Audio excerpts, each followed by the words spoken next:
사퇴하고 지원해야 되는 거 아니냐. 그걸 준비해야 되는 거 아니냐고 해서. 시장직 내놓고. 네네. 뭐 저는 필요하면 그거 당연히 해야 된다 생각했고요.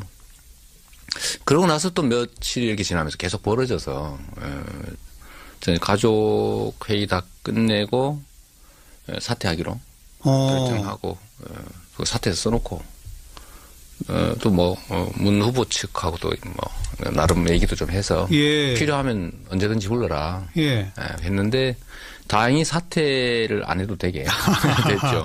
예.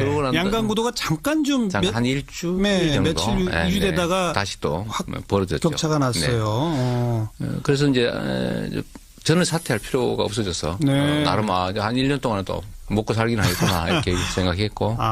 양강구도가 한 일주일만 더 갔으면 지금 시장이 아니시죠? 며칠 사이만 더 유지됐으면 사퇴했겠죠. 근데 다행히 좀 빨리 정립되는 바람에 제 아내가 대타로 지원하는 것 정도로 끝냈습니다만 뭐 안 보이는 속에 상당히 큰 변화들이 준비되고 있긴 했었죠. 그랬군요. 네. 사퇴서를 이미 써놓으셨었군요. 네, 뭐 내부적으로는 이미 결정하고 또 어쨌든 핵심 간부들이나 참모들은 또 알아야 되니까 사퇴 준비를 했죠. 네, 네. 방금 그 부인께서는 그러면 좀 많이 도왔나요? 김정순 여사 그분하고 선거운동 많이 다녔죠. 네. 왜냐하면 이제 자치단체장은 선거에 개입하면 안 되니까 일부에서는 뭐 경선 후유증 뭐 이런 얘기 계속해서 하고 하니까 우리가 한 팀이다. 라는 걸 보여주기 위해서. 제가 할 길은 없으니까. 네.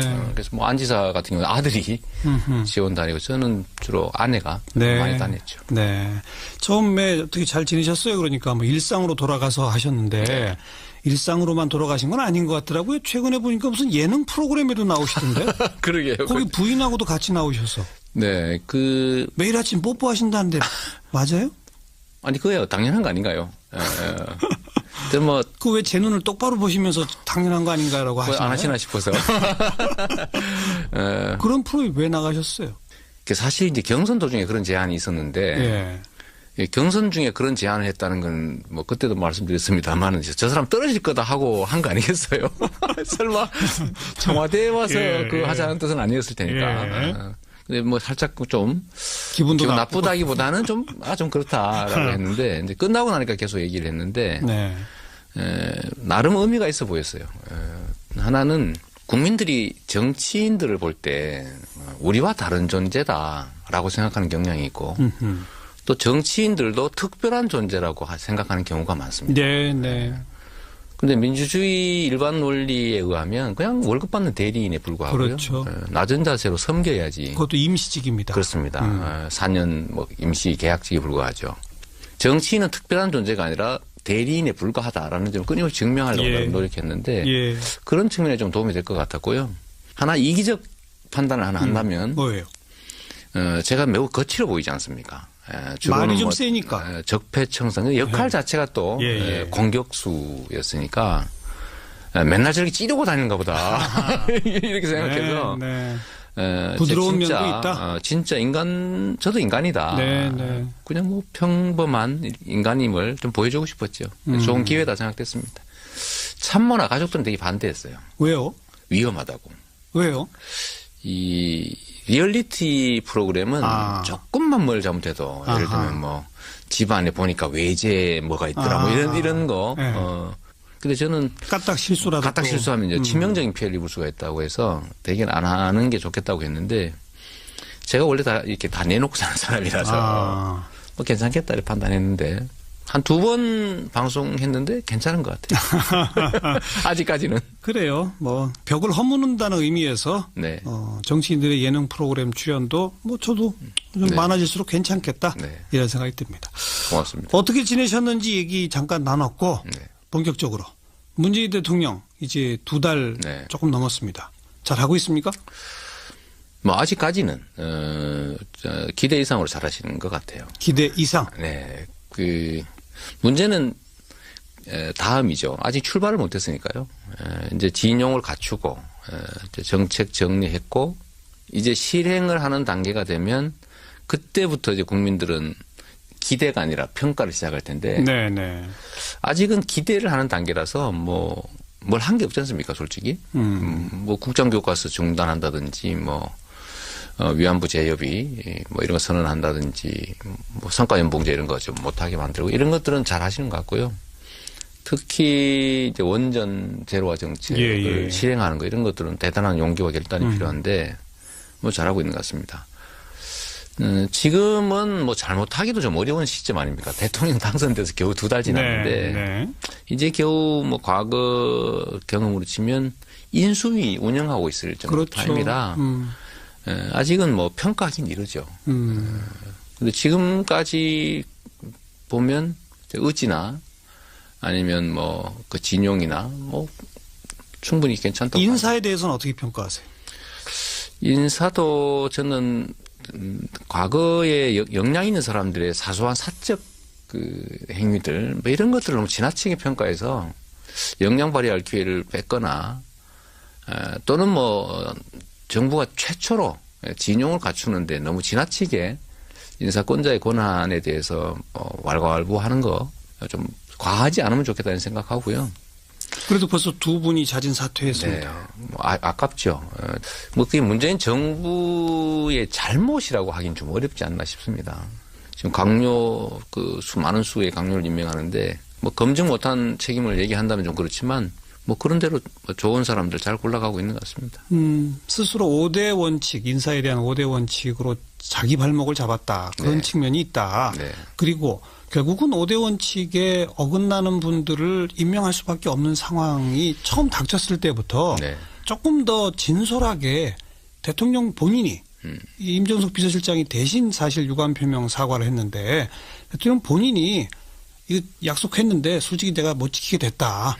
뭐 이렇게 했던 게 더 옳았던 거 아니냐는 의견도 있습니다. 어떻게 보세요? 그때 그런 말씀 잠깐 하셨던 걸로 제가 기억하는데요. 안병시적으로 본인께서 직접 유감 내지 사과까지는 없었습니다. 5대 원칙과 관련된. 네. 뭐 어쩔 수 없는 면이 있다 이런 말씀 하셨던 것 같고요. 근데 우리나라 사회에 수십 년 그 인생을 산 사람들 중에서 골라야 되는데 그 흠없는 사람, 예를 들면 우리가 뭐 성직자를 고르는 것도 아니고 해서 어려웠을 거다? 네, 어려웠을 겁니다. 뭐 골라놓으면 조금 뭐 흠이 있고. 예. 또 원래 설거지 많이 하는 사람은 그런 많이 깨거든요.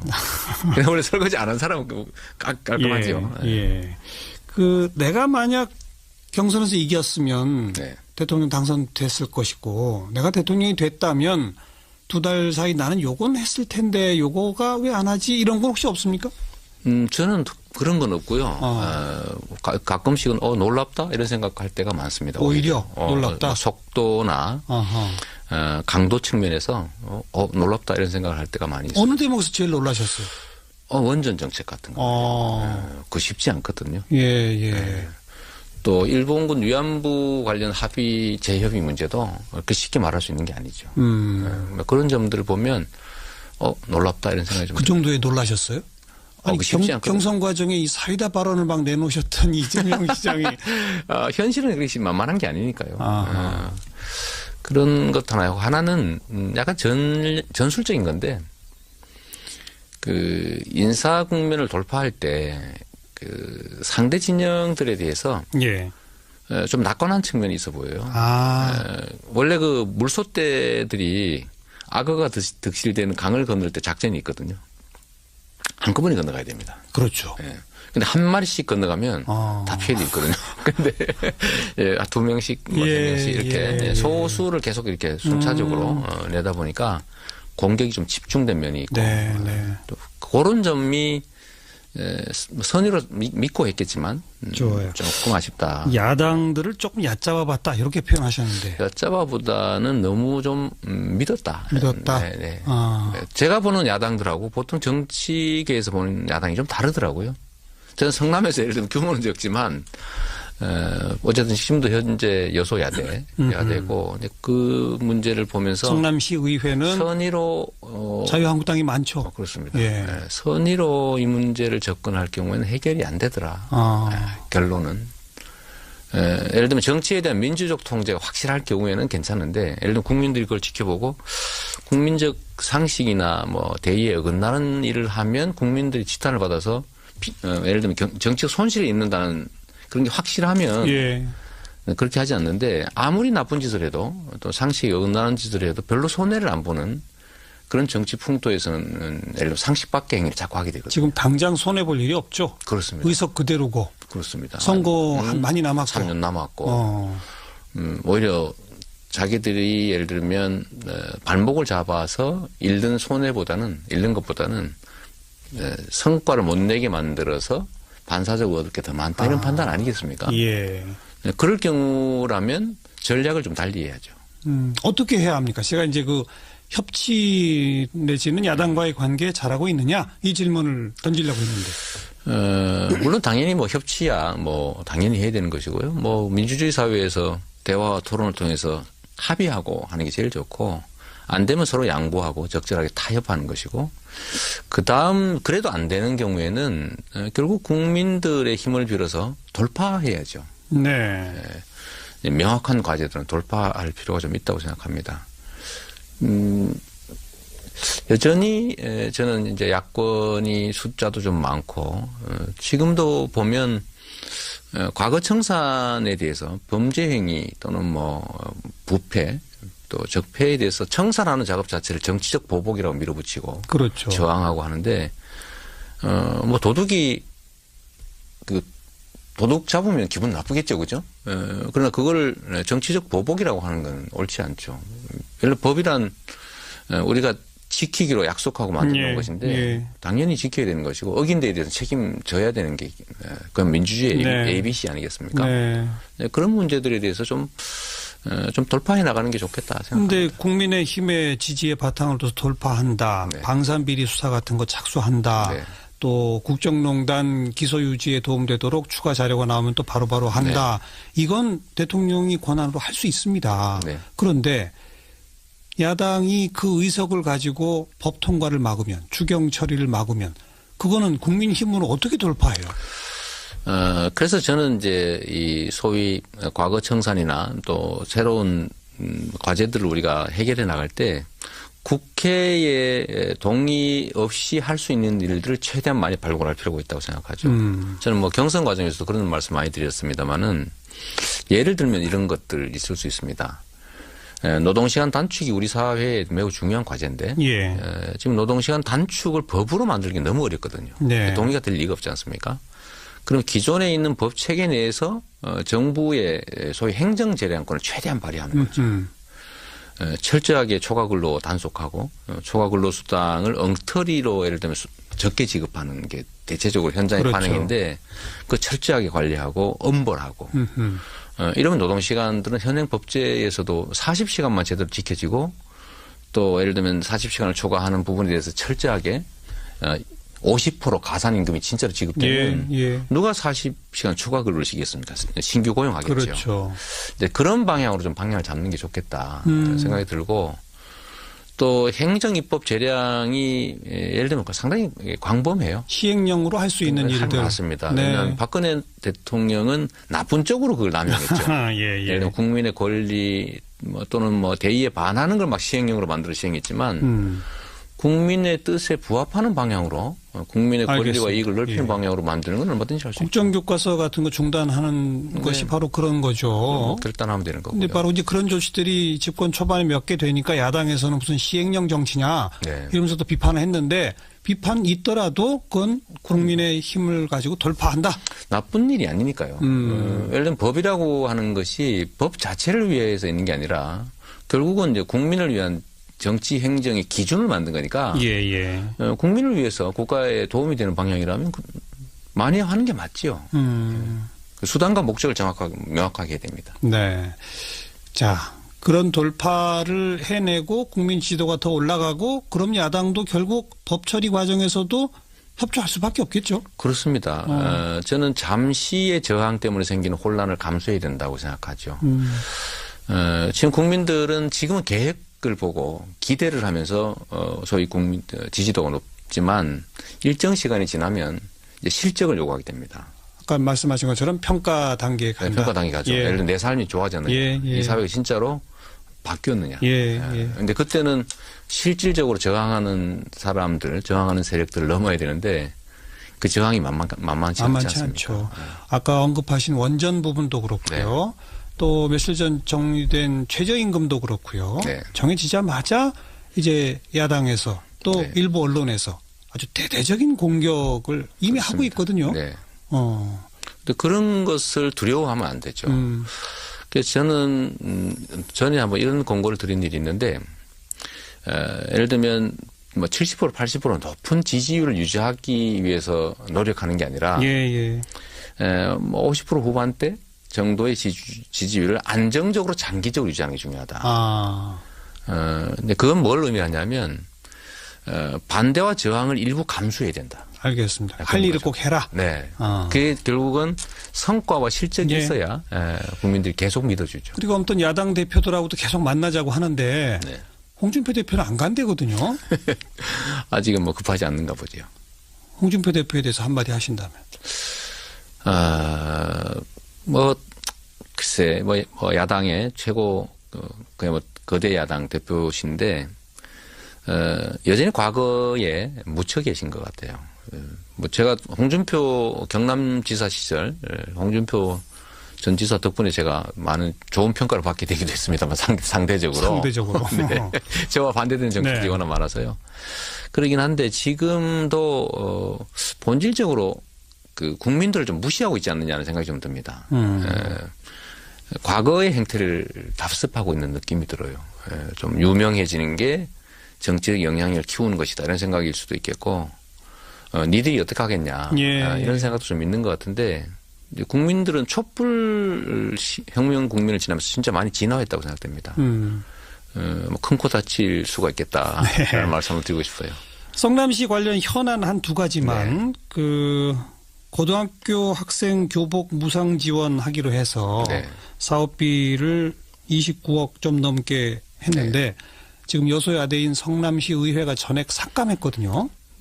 작년 본예산에서 이미 삭감했고 이제 제가 추경에 2번을 냈는데 계속 삭감하고 있습니다. 반대 이유가 재밌어요. 저소득층 우선이다. 이런 얘기를 해요. 그래서 600명분만 빼고 나머지를 삭감했는데 우리가 가끔씩 오해하는 게 있습니다. 저소득층 우선과 저소득층만 이걸 구분해야 되거든요. 근데 우리는 이미 예산을 확보를 해서 예를 들면 가로등 보수 예산 이런 거 고정비인데 그런 데서 25% 삭감해서 줄여서 그 한 80억 가까이 됩니다. 뭐 그런 것들로 복지정책 전환하고 가로등 충분히 유지하고 있으니까 잘하는 거 아니겠어요? 이미 예산을 아껴서 확보해서 해놨는데 가난한 사람만 복지를 하자. 이런 태도인 거죠. 사실은 이제 내세우는 핑계에 불과한데 그 핑계의 논리도 참 구차하다. 그럼 남는 거 어디다 쓰자는 겁니까? 근데 이번에 또 한번 내볼 가로등 교체에 쓰자는 거겠죠. 그래 옛날처럼 또 그 얘기는 하지 않아요. 남는 거 어디다 쓸지를 한번 제안해 주면 좋겠는데 그런 건 없습니다. 그냥 삭감하죠. 네. 또 추경 내보실 거다. 제가 경험상으로 우리 성남 시민들한테 필요하고 또 시민들이 선호하는 정책을 소위 이제 거대 야당이 삭감해서 반발하고 그러면 제가 시민한테도 알리거든요. 한 2-3번 지난 다음에 통과가 되더라고요. 아, 그래요? 이번에도 뭐 청산에 그 스케이트장 그것도 삭감했다가 좀 사단이 좀 있었습니다. 고발하고 뭐 이런 일이 있었는데 알겠습니다. 제가 그 압수수색도 당했는데 그것 때문에 결국 그러고 나니까 조용히 또 통과됐더라고요. 전에 뭐 학교 창의교육 지원 예산 뭐 200억 또 한 1년 동안 계속 5번인가 부결되다가 결국은 통과됐죠. 시민들한테 자꾸 알리고 시민들한테 아니 이런 거 하는데 반대합니다. 그래도 오늘 저랑 인터뷰한 게 또 시민들한테 많이 알려질 테니까 좀 기다려 보도록 하고요. 청년배당, 무상교복, 공공산후조리원 뭐 이른바 성남의 3대 무상복지에 이번에 추가로 새로 계획을 짜신 게 이것도 좀 독특해요. 군에 입영하는 청년들이 군 복무 중에 불의의 사고를 당하면 충분히 치료비나 보상도 받을 수 있도록 상해보험 보장제를 도입한다? 이거 처음 지금 나온 정책이에요. 그렇습니다. 제가 전에 이제 전방 철책 경기하다가 뭐 다리 절단 사고가 났는데 정부에서 정한 보상이나 치료 대책은 일정 한계가 있어서 나머지를 본인이 부담해야 된다는 황당한 소리를 한번 그때 듣고 그 사람들이 성남에 또 병원이 있으니까 국군 병원이 있으니까 성남으로 와 있습니다. 국가가 국민 그것도 젊은이들을 필요에 의해서 데려가 가지고 그 과정에서 다치고 죽고 하는데 최종 책임을 져주지 않는다는 건 참 잔인한 일이다. 그래서 우리 성남시라도 최종 보장을 좀 해주자라는 차원에서 저희가 보험제도를 한번 도입해 보기로 했습니다. 그러니까 군에 입영하는 순간부터 제대할 때까지 보험이 적용되는 거고 그렇습니다. 보험료를 시가 내주는 거고 보험회사랑 얘기가 됐습니까? 네. 뭐 그런 보험이 있습니다. 그래요. 저희가 자전거 보험도 하고 있거든요. 예. 자전거는 개별 보험을 안 들어줍니다.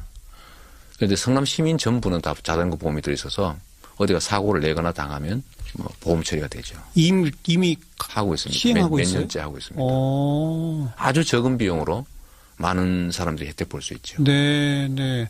이것도 역시 예산은 많이 안 들겠네요. 3억 정도니까요. 뭐 1년에 3억이면 1인당 300원 정도니까 군에 가는 청년들 그렇습니다. 제대할 때까지 만약 사고 당하면 뭐 추가 보상을 받는다. 보상 치료 다 해주죠.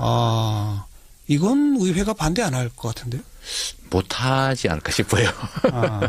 저는 이제 성남 시민들, 성남의 청년들만 혜택 보는 게 아니라 저는 국가가 기본적으로 이런 정도는 다 해줘야 된다고 생각합니다. 예, 좋습니다. 그런 계기가 되겠지요. 내년 지방선거에 어떻게 하실 겁니까? 선거니까 저는 뭐 그것도 또 메뚜기도 한 차례라고 당연히 나가야죠. 어디에요? 그건 고민 중이고요. 내부적인 결정은 대체적으로 해가고 있긴 한데 아직 공개적으로 이런 얘기를 하기는 좀 이른 것 같아요. 아직도 임기가 1년이나 남았고 사퇴하고 지원해야 되는 거 아니냐. 그걸 준비해야 되는 거 아니냐고 해서 시장직 내놓고. 네네. 뭐 저는 필요하면 그거 당연히 해야 된다 이렇게 생각했고요. 그러고 나서 또 며칠 이렇게 지나면서 계속 벌어져서 저는 가족 회의 다 끝내고 사퇴하기로 결정하고 그 사퇴해서 써놓고 또 문 후보 측하고도 나름 얘기도 좀 해서 필요하면 언제든지 불러라 했는데 다행히 사퇴를 안 해도 되게 됐죠. 그러고 양강구도가 잠깐 한 일주일 정도 며칠 유지되다가 다시 또 벌어졌죠. 격차가 났어요. 그래서 이제 저는 사퇴할 필요가 없어져서 나름 한 1년 동안은 또 먹고 살기는 하겠구나 이렇게 생각했고. 양강구도가 한 일주일만 더 갔으면 지금 시장이 아니시죠? 며칠 사이만 더 유지됐으면 사퇴했겠죠. 근데 다행히 좀 빨리 정립되는 바람에 제 아내가 대타로 지원하는 것 정도로 끝냈습니다.만 안 보이는 속에 상당히 큰 변화들이 준비되고 있긴 했었죠. 그랬군요. 사퇴서를 이미 써놓으셨었군요. 네, 내부적으로는 이미 결정하고 또 어쨌든 핵심 간부들이나 참모들은 또 알아야 되니까 사퇴 준비를 했죠. 네. 방금 그 부인께서는 그러면 좀 많이 도왔나요? 김정순 여사 그분하고 선거운동 많이 다녔죠. 왜냐하면 이제 자치단체장은 선거에 개입하면 안 되니까 일부에서는 경선 후유증 이런 얘기 계속해서 하고 하니까 우리가 한 팀이다 하는 걸 보여주기 위해서 제가 할 길은 없으니까. 그래서 안지사 같은 경우는 아들이 지원 다니고 저는 주로 아내가 많이 다녔죠. 처음에 어떻게 잘 지내셨어요? 그러니까 일상으로 돌아가서 하셨는데 일상으로만 돌아가신 건 아닌 것 같더라고요. 최근에 보니까 무슨 예능 프로그램에도 나오시던데. 그러게요. 거기 부인하고도 같이 나오셔서. 네, 매일 아침 뽀뽀하신다는데 맞아요? 아니 그거야 당연한 거 아닌가요?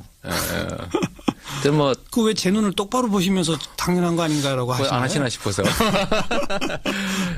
그런 프로에 왜 나가셨어요? 사실 이제 경선 도중에 그런 제안이 있었는데 경선 중에 그런 제안을 했다는 건 그때도 말씀드렸습니다만 저 사람 떨어질 거다 하고 한 거 아니겠어요?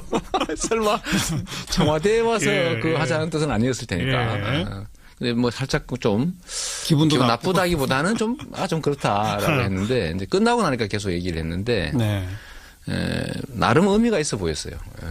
하나는 국민들이 정치인들을 볼 때 우리와 다른 존재다라고 생각하는 경향이 있고 또 정치인들도 특별한 존재라고 생각하는 경우가 많습니다. 근데 민주주의 일반 논리에 의하면 그냥 월급 받는 대리인에 불과하고요. 그렇죠. 낮은 자세로 섬겨야지. 그것도 임시직입니다. 그렇습니다. 4년 뭐 임시 계약직에 불과하죠. 정치인은 특별한 존재가 아니라 대리인에 불과하다라는 점을 끊임없이 증명하려고 노력했는데 그런 측면에 좀 도움이 될 것 같았고요. 하나 이기적 판단을 하나 한다면 뭐예요? 제가 매우 거칠어 보이지 않습니까? 말이 좀 세니까. 적폐청산 역할 자체가 또 공격수였으니까 맨날 저렇게 찌르고 다니는가 보다 이렇게 생각해서 부드러운 진짜, 면도 있다. 진짜 저도 인간이다. 그냥 뭐 평범한 인간임을 좀 보여주고 싶었죠. 좋은 기회다 생각됐습니다. 참모나 가족들은 되게 반대했어요. 왜요? 위험하다고. 왜요?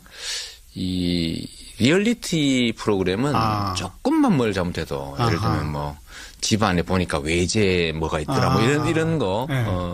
근데 저는 까딱 실수하면 이제 치명적인 피해를 입을 수가 있다고 해서 대개는 안 하는 게 좋겠다고 했는데 제가 원래 다 이렇게 다 내놓고 사는 사람이라서 뭐 괜찮겠다 이렇게 판단했는데 한 2번 방송했는데 괜찮은 것 같아요. 아직까지는. 그래요. 뭐 벽을 허무는다는 의미에서 정치인들의 예능 프로그램 출연도 뭐 저도 좀 많아질수록 괜찮겠다 이런 생각이 듭니다.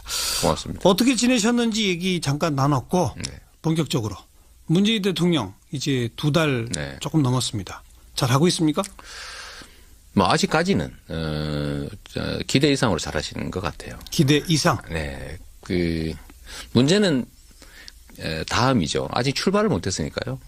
이제 진용을 갖추고 이제 정책 정리했고 이제 실행을 하는 단계가 되면 그때부터 이제 국민들은 기대가 아니라 평가를 시작할 텐데 아직은 기대를 하는 단계라서 뭐 뭘 한 게 없지 않습니까, 솔직히. 뭐 국정교과서 중단한다든지 뭐 위안부 재협의 뭐 이런 거 선언한다든지 뭐 성과연봉제 이런 거 좀 못하게 만들고 이런 것들은 잘 하시는 것 같고요. 특히 이제 원전 제로화 정책을 실행하는 거 이런 것들은 대단한 용기와 결단이 필요한데 뭐 잘하고 있는 것 같습니다. 지금은 뭐 잘못하기도 좀 어려운 시점 아닙니까? 대통령 당선돼서 겨우 2달 지났는데 이제 겨우 뭐 과거 경험으로 치면 인수위 운영하고 있을 정도 타입이라 아직은 뭐 평가하긴 이르죠. 근데 지금까지 보면 의지나 아니면 뭐 그 진용이나 뭐 충분히 괜찮다고. 인사에 대해서는 어떻게 평가하세요? 인사도 저는 과거에 역량 있는 사람들의 사소한 사적 그 행위들 뭐 이런 것들을 너무 지나치게 평가해서 역량 발휘할 기회를 뺐거나 또는 뭐 정부가 최초로 진용을 갖추는데 너무 지나치게 인사권자의 권한에 대해서 왈가왈부하는 거 좀 과하지 않으면 좋겠다는 생각하고요. 그래도 벌써 2분이 자진 사퇴했습니다. 뭐 아깝죠. 뭐 그게 문재인 정부의 잘못이라고 하긴 좀 어렵지 않나 싶습니다. 지금 강요 많은 수의 강요를 임명하는데 뭐 검증 못한 책임을 얘기한다면 좀 그렇지만 뭐 그런 대로 좋은 사람들 잘 골라가고 있는 것 같습니다. 스스로 5대 원칙, 인사에 대한 5대 원칙으로 자기 발목을 잡았다. 그런 측면이 있다. 그리고 결국은 5대 원칙에 어긋나는 분들을 임명할 수밖에 없는 상황이 처음 닥쳤을 때부터 조금 더 진솔하게 대통령 본인이 임종석 비서실장이 대신 사실 유감 표명 사과를 했는데 대통령 본인이 이거 약속했는데 솔직히 내가 못 지키게 됐다. 뭐 이렇게 했던 게 더 옳았던 거 아니냐는 의견도 있습니다. 어떻게 보세요? 그때 그런 말씀 잠깐 하셨던 걸로 제가 기억하는데요. 아니 명시적으로 본인께서 직접 유감 내지 사과까지는 없었습니다. 5대 원칙과 관련된. 뭐 어쩔 수 없는 면이 있다 이런 말씀 하셨던 것 같고요. 근데 우리나라 사회에 수십 년 그 인생을 산 사람들 중에서 골라야 되는데 그 흠없는 사람, 예를 들면 우리가 뭐 성직자를 고르는 것도 아니고 해서 어려웠을 거다? 네, 어려웠을 겁니다. 뭐 골라놓으면 조금 뭐 흠이 있고. 또 원래 설거지 많이 하는 사람은 그런 많이 깨거든요. 원래 설거지 안 하는 사람은 깔끔하죠. 내가 만약 경선에서 이겼으면 대통령 당선됐을 것이고 내가 대통령이 됐다면 2달 사이 나는 요건 했을 텐데 요거가 왜 안 하지? 이런 건 혹시 없습니까? 저는 그런 건 없고요. 가끔씩은 놀랍다 이런 생각할 때가 많습니다. 오히려 놀랍다. 속도나 강도 측면에서 놀랍다 이런 생각을 할 때가 많이 있어요. 어느 대목에서 제일 놀라셨어요? 원전 정책 같은 거. 그거 쉽지 않거든요. 예. 또 일본군 위안부 관련 합의 재협의 문제도 그렇게 쉽게 말할 수 있는 게 아니죠. 그런 점들을 보면 놀랍다 이런 생각이 좀. 그 정도에 놀라셨어요? 아니, 경선 과정에 이 사이다 발언을 막 내놓으셨던 이재명 시장이. 현실은 그렇게 만만한 게 아니니까요. 그런 것 하나요. 하나는 약간 전술적인 건데, 그 인사 국면을 돌파할 때 그 상대 진영들에 대해서 좀 낙관한 측면이 있어 보여요. 원래 그 물소떼들이 악어가 득실되는 강을 건널 때 작전이 있거든요. 한꺼번에 건너가야 됩니다. 그렇죠. 근데 한 마리씩 건너가면 다 피해를 입거든요.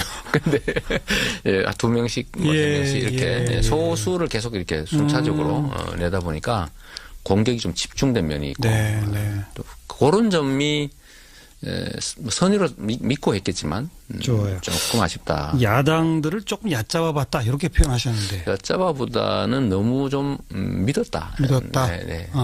제가 보는 야당들하고 보통 정치계에서 보는 야당이 좀 다르더라고요. 저는 성남에서 예를 들면 규모는 적지만 어쨌든 힘도 현재 야대고 그 문제를 보면서 성남시 의회는 선의로 자유한국당이 많죠. 그렇습니다. 선의로 이 문제를 접근할 경우에는 해결이 안 되더라. 결론은 예를 들면 정치에 대한 민주적 통제가 확실할 경우에는 괜찮은데 예를 들면 국민들이 그걸 지켜보고 국민적 상식이나 뭐 대의에 어긋나는 일을 하면 국민들이 지탄을 받아서 예를 들면 정치적 손실이 있는다는 그런 게 확실하면 그렇게 하지 않는데 아무리 나쁜 짓을 해도 또 상식에 어긋나는 짓을 해도 별로 손해를 안 보는 그런 정치 풍토에서는 예를 들어 상식 밖의 행위를 자꾸 하게 되거든요. 지금 당장 손해볼 일이 없죠. 그렇습니다. 의석 그대로고. 그렇습니다. 선거 많이 남았고. 3년 남았고. 오히려 자기들이 예를 들면 발목을 잡아서 잃는 것보다는 성과를 못 내게 만들어서 반사적으로 얻을 게 더 많다 이런 판단 아니겠습니까? 그럴 경우라면 전략을 좀 달리 해야죠. 어떻게 해야 합니까? 제가 이제 준을 만든 거니까. 국민을 위해서 국가에 도움이 되는 방향이라면 많이 하는 게 맞지요. 수단과 목적을 명확하게 해야 됩니다. 네. 자, 그런 돌파를 해내고 국민 지도가 더 올라가고 그럼 야당도 결국 법 처리 과정에서도 협조할 수밖에 없겠죠. 그렇습니다. 저는 잠시의 저항 때문에 생기는 혼란을 감수해야 된다고 생각하죠. 지금 국민들은 지금은 계획을 보고 기대를 하면서 소위 국민 지지도가 높지만 일정 시간이 지나면 이제 실적을 요구하게 됩니다. 아까 말씀하신 것처럼 평가 단계에 간다. 평가 단계 가죠. 예를 들어 내 삶이 좋아졌느냐. 이 사회가 진짜로 바뀌었느냐. 근데 그때는 실질적으로 저항하는 세력들을 넘어야 되는데 그 저항이 만만치 않죠. 아까 언급하신 원전 부분도 그렇고요. 또 며칠 전 정리된 최저임금도 그렇고요. 정해지자마자 이제 야당에서 또 일부 언론에서 아주 대대적인 공격을 이미 하고 있거든요. 근데 그런 것을 두려워하면 안 되죠. 그래서 저는 전에 한번 이런 공고를 드린 일이 있는데 예를 들면 뭐 70% 80% 높은 지지율을 유지하기 위해서 노력하는 게 아니라 뭐 50% 후반대 정도의 지지율을 안정적으로 장기적으로 유지하는 게 중요하다. 근데 그건 뭘 의미하냐면 반대와 저항을 일부 감수해야 된다. 알겠습니다. 할 일을 꼭 해라. 그게 결국은 성과와 실적이 있어야 국민들이 계속 믿어주죠. 그리고 아무튼 야당 대표들하고도 계속 만나자고 하는데 홍준표 대표는 안 간대거든요. 아직은 뭐 급하지 않는가 보죠. 홍준표 대표에 대해서 한마디 하신다면. 글쎄, 야당의 최고, 그냥 거대 야당 대표신데, 여전히 과거에 묻혀 계신 것 같아요. 제가 홍준표 경남지사 시절, 홍준표 전 지사 덕분에 제가 많은 좋은 평가를 받게 되기도 했습니다만, 상대적으로. 저와 반대되는 정책이 워낙 많아서요. 그러긴 한데, 지금도, 본질적으로 그 국민들을 좀 무시하고 있지 않느냐는 생각이 좀 듭니다. 과거의 행태를 답습하고 있는 느낌이 들어요. 좀 유명해지는 게 정치적 영향력을 키우는 것이다 이런 생각일 수도 있겠고 니들이 어떻게 하겠냐 이런 생각도 좀 있는 것 같은데 이제 국민들은 촛불 혁명 국민을 지나면서 진짜 많이 진화했다고 생각됩니다. 뭐 큰 코 다칠 수가 있겠다 라는 말씀을 드리고 싶어요. 성남시 관련 현안 한 두 가지만 그 고등학교 학생 교복 무상 지원하기로 해서 사업비를 29억 좀 넘게 했는데 지금 여소야대인 성남시 의회가 전액 삭감했거든요. 작년 본예산에서 이미 삭감했고 이제 제가 추경에 2번을 냈는데 계속 삭감하고 있습니다. 반대 이유가 재밌어요. 저소득층 우선이다. 이런 얘기를 해요. 그래서 600명분만 빼고 나머지를 삭감했는데 우리가 가끔씩 오해하는 게 있습니다. 저소득층 우선과 저소득층만 이걸 구분해야 되거든요. 근데 우리는 협치 내지는 야당과의 관계에 잘하고 있느냐 이 질문을 던지려고 했는데. 물론 당연히 뭐 협치야 뭐 당연히 해야 되는 것이고요. 뭐 민주주의 사회에서 대화와 토론을 통해서 합의하고 하는 게 제일 좋고 안 되면 서로 양보하고 적절하게 타협하는 것이고 그다음 그래도 안 되는 경우에는 결국 국민들의 힘을 빌어서 돌파해야죠. 명확한 과제들은 돌파할 필요가 좀 있다고 생각합니다. 여전히 저는 이제 야권이 숫자도 좀 많고 지금도 보면 과거 청산에 대해서 범죄 행위 또는 뭐 부패 또 적폐에 대해서 청산하는 작업 자체를 정치적 보복이라고 밀어붙이고 저항하고 하는데 뭐 도둑이 그 도둑 잡으면 기분 나쁘겠죠, 그죠? 그러나 그걸 정치적 보복이라고 하는 건 옳지 않죠. 예를 들어 법이란 우리가 지키기로 약속하고 만드는 것인데 당연히 지켜야 되는 것이고 어긴 데에 대해서 책임져야 되는 게 그건 민주주의의 ABC 아니겠습니까? 그런 문제들에 대해서 좀 돌파해 나가는 게 좋겠다 생각합니다. 그런데 국민의힘의 지지의 바탕을 둬서 돌파한다. 방산비리 수사 같은 거 착수한다. 또 국정농단 기소 유지에 도움되도록 추가 자료가 나오면 또 바로바로 한다. 이건 대통령이 권한으로 할 수 있습니다. 그런데 야당이 그 의석을 가지고 법 통과를 막으면 추경 처리를 막으면 그거는 국민힘으로 어떻게 돌파해요? 그래서 저는 이제 이 소위 과거 청산이나 또 새로운 과제들을 우리가 해결해 나갈 때 국회의 동의 없이 할 수 있는 일들을 최대한 많이 발굴할 필요가 있다고 생각하죠. 저는 뭐 경선 과정에서도 그런 말씀 많이 드렸습니다만은 예를 들면 이런 것들 있을 수 있습니다. 노동시간 단축이 우리 사회에 매우 중요한 과제인데 지금 노동시간 단축을 법으로 만들기 너무 어렵거든요. 동의가 될 리가 없지 않습니까? 그럼 기존에 있는 법 체계 내에서 정부의 소위 행정 재량권을 최대한 발휘하는 거죠. 철저하게 초과근로 단속하고 초과근로 수당을 엉터리로 예를 들면 적게 지급하는 게 대체적으로 현장의 반응인데 그 철저하게 관리하고 엄벌하고 이러면 노동시간들은 현행 법제에서도 40시간만 제대로 지켜지고 또 예를 들면 40시간을 초과하는 부분에 대해서 철저하게 50% 가산임금이 진짜로 지급되면 누가 40시간 추가 근로를 시겠습니까? 신규 고용하겠죠. 근데 그런 방향으로 좀 방향을 잡는 게 좋겠다 생각이 들고 또 행정입법 재량이 예를 들면 상당히 광범해요. 시행령으로 할 수 있는 일들. 맞습니다. 왜냐하면 박근혜 대통령은 나쁜 쪽으로 그걸 남용했죠.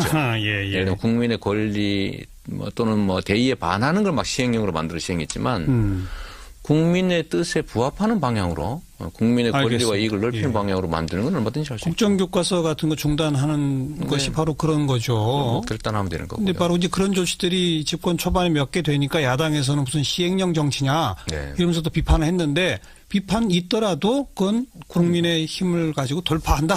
나쁜 일이 아니니까요. 예를 들면 법이라고 하는 것이 법 자체를 위해서 있는 게 아니라 결국은 이제 국민을 위한 정치 행정의 기준